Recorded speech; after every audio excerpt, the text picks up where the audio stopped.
All right, the Ryder Cup is over. Time to get back to the PGA Tour and making picks on the Golfbet Roundtable. We've got some key stats to give you for the Sanderson Farms Championship. Let's start with this one. You know, these fairways are really hard to hit in Jackson. In fact, last year they were the third hardest to hit on the season at 51%. But what's the deal here? Because our last 5 winners haven't even been good at driving the ball in the fairway at Sanderson. What gives? We have a lot more to dive into on the Golfbet Roundtable. Casey Johnston, Chris Brees, the old Golfbet team back in action, my friend. Good to be here, Chris. Missed you, man. Good to be back on with you. All right, we're going to pick some winners. That's what we try to do for the people every week. We're going to sprinkle in some stats there as well. Again, hit that subscribe button for the Golfbet YouTube page for all of your latest information on making picks each week on the PGA Tour. You know, the field coming off the Ryder Cup is actually a pretty good one, Casey, you think about it. We got one Ryder Cup player in the field this week. It's Rasmus Højgaard. His twin brother Nikolai, who also was in New York last week, is in the field as well. Akshay Bhatia leads the list along with Michael Thorbjornsen. Thoughts on this relatively pretty good field here? Yeah, it's strong. I mean, this is one of the stronger fields we've seen in a bit at Sanderson. Some really top big names. You know, the FedEx Cup fall can sometimes have a lull to it, but I think we're in for an exciting week here in Jackson, Mississippi. Excited to watch these guys get after it. Kevin Wu won last year. He's up there on that list. Davis Thompson's a former winner on the PGA Tour. Minwoo Lee has won earlier this year. We'll talk about him in a little bit. Let's get into those key stats. From everything our stats team told us about this week, if driving accuracy is very difficult, let's look at this and dive into it. So our winners are not hitting the fairway better at all than the field is, 55% to 52%. Where are they gaining their strokes? It's in the fairway, and they're making birdies when they get that chance to get in the fairway. They are making birdie almost 9% more than the field is when they're hitting the fairway. So what does that tell you, Casey? That tells me we're looking for strong approach to green numbers. We want guys that are throwing darts at these greens and get it in close. There's a lot of guys that are out here bombing and gouging, and that can kind of work here. You know, the rough isn't super penal. People can make stuff happen from the rough, but it's when they get in the fairway, are they going to capitalize on those good drives? They may not happen often, but when they do, you want to make a birdie out of that. That's what we're looking for here as we go into our picks. We saw that stat at the top of the show about how these last 5 winners were not very good driving the ball straight. But look at them here. Their birdie or better percentage from the fairway, almost all of them were lights out. Luke List putted like crazy when he won 2 years ago in the 5-man playoff. All these other winners inside the top 10 and birdie or better from the fairway. So everybody's going to hit it in the rough. I'm personally not looking for the straightest driver of the golf ball. Just like you, I'm looking for guys who are hitting it in the fairway.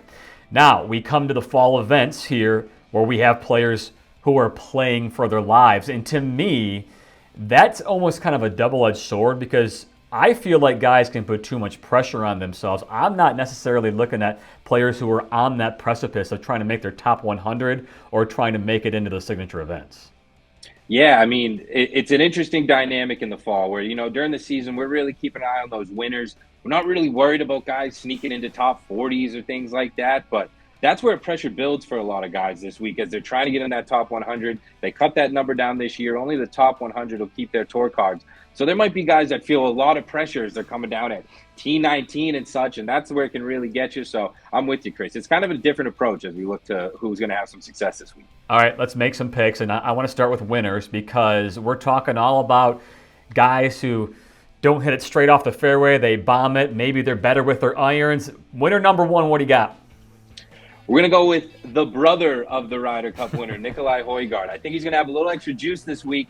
He was on the 2023 team and lost that spot to his brothers. The only change we saw in the Europe Ryder Cup team. I think he's going to come in hot this week. And like we mentioned, his driving accuracy is not great. He is pretty low down there on statistics, but you'll see him 12th in strokes gained approach. It's his irons that are his strength.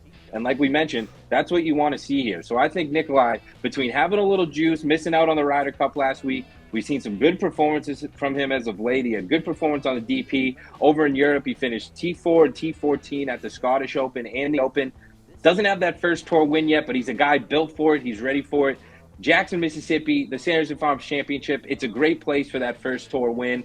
I think we see those irons get dialed in from him, and I think he's a guy that could come out on top this week and really make a statement for his tour career going forward. This is interesting because he's rested because he didn't play last week, but he was in the environment. And I think with Nikolai, the competitor and the talent that he is, to me, he's the kind of player, you kind of mentioned it a little bit, who's going to feed off wanting to get back on that Ryder Cup team. It's right in his mind. He saw the celebration from these players last week. I think that's a little bit of an extra incentive to him, for me at least.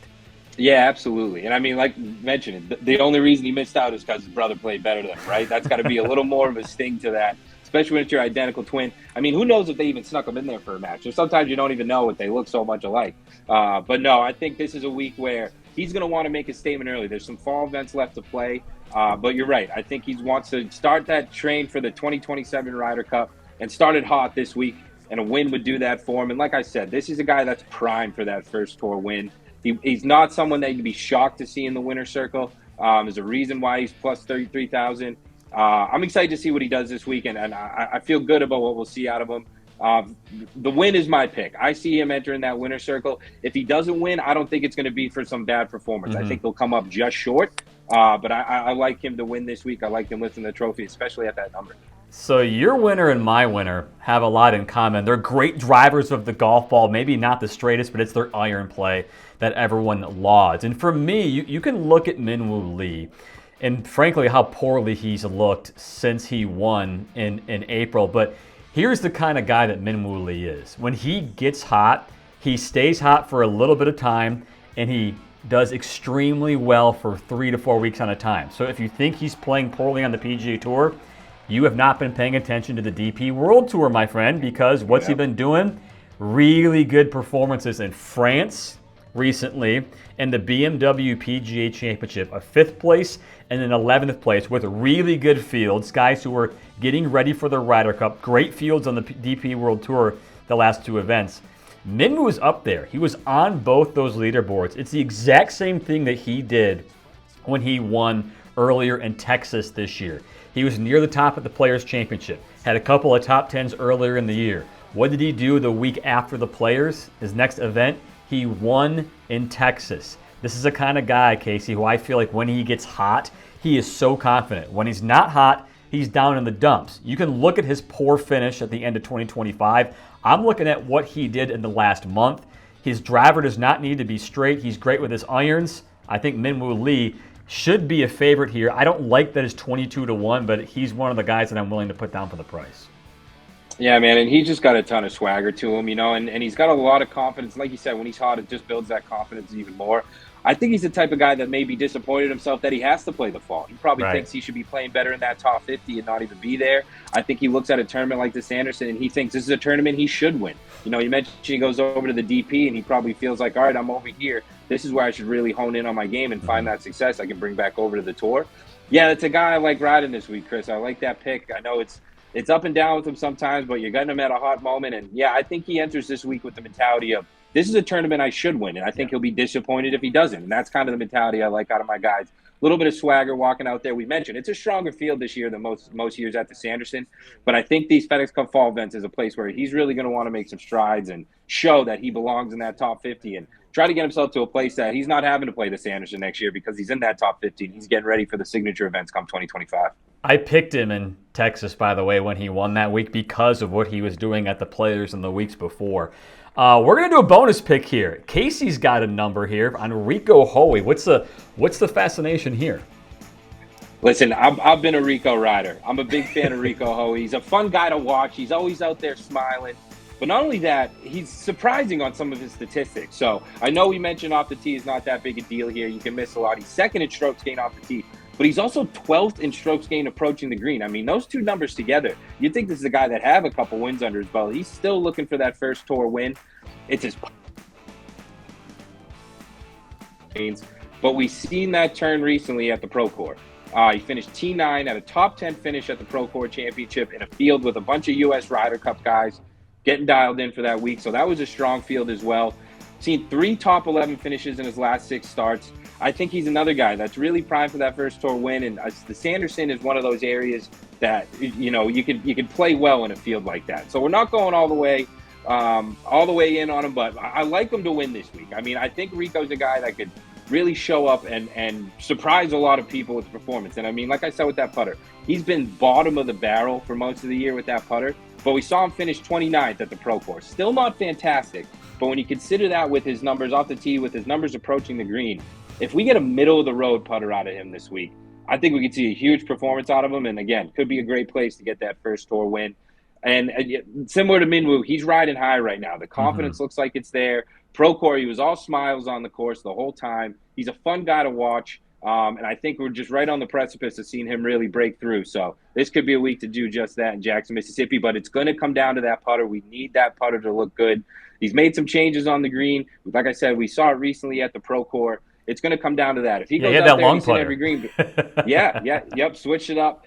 If we see him out there on the greens and he's struggling, it's going to be an issue because it doesn't matter how many times you hit the green. If you're not hitting those putts, drive for show, putt for dough. But I think he's dialing in that putter, and I think we'll see it even more so this week. But it doesn't have to be amazing, like I mentioned. It does not have to be some amazing putting week for him. He's just got to be middle of the road. He's just got to find some consistency, hit a couple long ones. Don't make it too crazy on yourself. Keep those irons close. We get those dialed in. Love to see Rico Hoey in the winner's circle.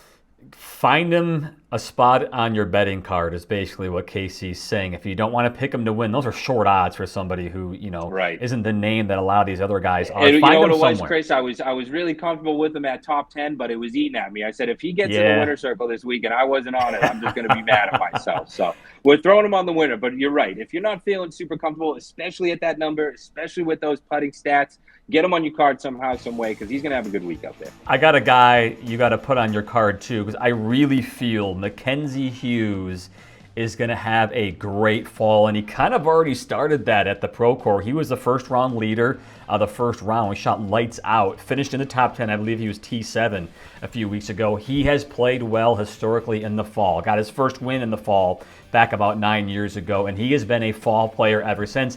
And this is another player who feels like he's fallen off the radar lately and wants to show that he can play top-level golf, and Mackenzie Hughes has that ability. He has won here, by the way, 3 years ago, won in a playoff. He's finished T8 here last year. He was T7 2 weeks ago. Everything to me says Mackenzie Hughes is trending in the right direction. I picked him for a top 20 at Procore. Hit that one. I'm going to go even further. I'm going to go top 10 this week based on the field, based how I think he feels. And again, he's one of those guys, find him anywhere on your card. I don't know if I'm going to pick him to win. I think it was about 45-1 for him to win. I'm not going to go that far, but I think Hughes continues to play decent enough, and I think this week that's just fine. Yeah, I mean, you mentioned that winning number and this top 10 number. Like, I was pretty surprised to see those numbers. I thought he had some lower odds. Yeah, I mean, and I love that number for him for a top 10. I mean, we've seen what he's made of. He's got a great game. We know he can play well. He's one of those guys that when you look at this field, he's a standout name in the field. He's a President's Cup player. This guy that's had success on tour. I love him at that number, Chris. I think that's a great pick to add to the card. Top 10, you're not asking a ton out of him in a field like this. And like you said, we've seen him have success at this tournament. He's got to win at the Sanderson. So it's not a huge stretch to see him make that top 10 pretty easily. And at that number, I mean, might be sprinkling that one on myself. I believe he was top 20 for plus 200. I'm going to go at top 20, actually, with Max Homa. Now, you may be wondering, why are you picking Max Homa when you don't feel like he's getting back to his best golf? I would actually argue, Casey, that Max Homa is showing signs of getting back to playing decent enough to compete, especially in the fall on the tour. He was T19 at Procore, had a really good Sunday. I believe he shot like a 66. And you go back to when he was doing well at the Masters, being in contention, he's played really better golf in the last 6 months of the year than he did the first 6 months of the year. And Max Homa is the guy who watched that U.S. Ryder Cup team and watched that comeback they had on Sunday. Remember when he was the guy on the Ryder Cup team 2 years ago? It was him and Cantlay. It was those two, and the rest of the team. Max Homa wants to get back to superstar status, and he has been grinding. We all know how bad he's been grinding. He's the kind of player, if you don't have to hit the ball the straightest here, use your irons to get it back into contention. I think Max Homa is tracking to me to be a comeback type player of the year, and it can start in the fall for, again, events that he usually would not play in. You kind of say that with Minwoo Lee. Events he would not play in. I think Homa is striving with a lot of motivation this week. Yeah, and I think his mental's in a better place. He's had some interviews recently. He's hopped on a couple podcasts during the Ryder Cup where he's kind of laughing and joking. We saw him during his struggles. He kind of went radio silent on social media. We weren't really seeing interviews from him, and that can get in his own head, a guy like that. But it's good to see him in that mental state where he's feeling more comfortable to get out there, talk about his game, talk about his struggles, talk about the improvements he's made. I will say, Chris, I'm a little concerned with that number. I think that number skews towards him being a fan favorite, and somebody's going to go there regardless of how he's playing. But I could easily see it happening in the top 20. I mean, he's playing some great golf, and similar to the Minwoo types, I think he looks at a tournament like this and thinks, I better be in this top 20. I should be in the top 10, and this is a tournament I could win. So hopefully his game is matching up with where his head's at. But yeah, like you said, a lot of momentum for him right now. And he's going to want to get back to that President's Cup form that he was in, where he was screaming, making putts, being one of the top guys, and being a guy who was in the mix every week that he was in the field. So this is a great week to kind of restart that boost for him. If he didn't have the name Max Homa, we're probably looking at 300 plus 400 for him to be in the top 20. Yeah. If you don't like small juice, look at this massive number. You got Lanto Griffin top 10 plus 650? Chris, listen, I had this pick before I had the odds, and when I went to go find the odds to line it up, I was scrolling, and then I was scrolling, and I'm where is he? Where is he? When I got to 650, it just fired me up about the pick even more. I mean, this is a guy, we just saw him go T3 at the Pro Tour, and it was a huge performance for him. Again, another great field at the Ryder Cup. But the big thing with Lanto is he is number 100. He is the bubble boy in the FedEx Cup fall right now.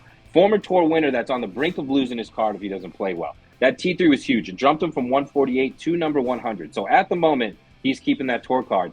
But some bad play, and he could fall out of that number very, very easily. I think he realizes where he's at right now.